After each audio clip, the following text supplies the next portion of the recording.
একজন স্ত্রীর সাথে রাত কাটানোর চেয়ে, তার গায়ের স্পর্শ করার চেয়ে, তার কাছে থাকার চেয়েও বেশি জরুরি হলো সেই মানুষটার দিকে আপনার কতটুকু আগ্রহ আছে। পুরুষ মানুষ অনেক সময় জানতে চায় না কিংবা আগ্রহ থাকে না।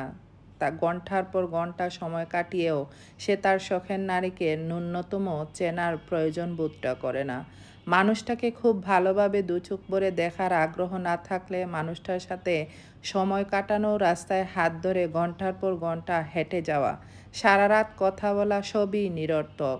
পুরুষ যদি তার নিজের ভেতরে ডুবে থাকে, নিজের স্বপ্নে ব্যস্ত থাকে, নিজের জগতে ভাসতে থাকে, তাহলে সে কোনোদিনই তার কাছের মানুষটাকে পুরোপুরিভাবে চিনতে পারবে না। আর যখন একজন পুরুষ বেখবর থাকে, তখন তার সংসার ঠিক মতো হয়ে ওঠে না। নিজের প্রিয় মানুষটার কথা বলার সময় কতবার ডুক গিলছে, তার ঠোঁট কতবার কাঁপছে, সে চোখে চোখ রেখে কথা বলতে আদৌ স্বাচ্ছন্দ্য বোধ করছে কিনা, মানুষটা কি খেতে বেশি ভালোবাসে, কোন রংটা তার বেশি পছন্দ, কোন রঙের জামা পরতে সে খুব বেশি ভালোবাসে, মানুষটা ডিপ্রেসড থাকলে হাতের নখ খায় কিনা, মানুষটা ফুঁপিয়ে কাঁদে নাকি জোরে জোরে চিৎকার করে কাঁদে।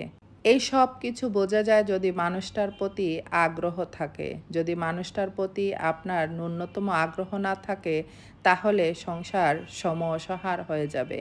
একটা মানুষকে চিনতে জানতে সময় লাগুক লাগুক না, কিন্তু যখন মানুষটা শারীরিকভাবে আপনার সামনে থাকবে না, মানুষটার সাথে যখন আপনি আর কথা বলতে পারবেন না, তখন মানুষটাকে ভেতরে ভেতরে অনুভব করে লাভ কি বলেন?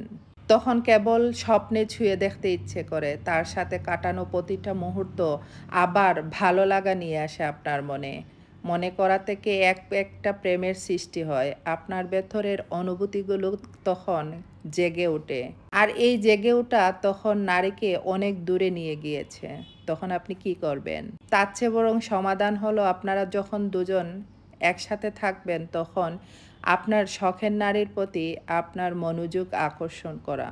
আপনি যদি মনোযোগী হন, তাহলে আপনার স্ত্রী পার্টনার কখনোই আপনার প্রতি বিরক্ত কিংবা তিক্ত হবেন না। আপনাদের জীবন সুন্দর হবে। সাংসারিক জীবন সুন্দর হোক সবার। দোয়া রইল। ভালো থাকুক সবাই। সবার জীবন ভালো কাটুক।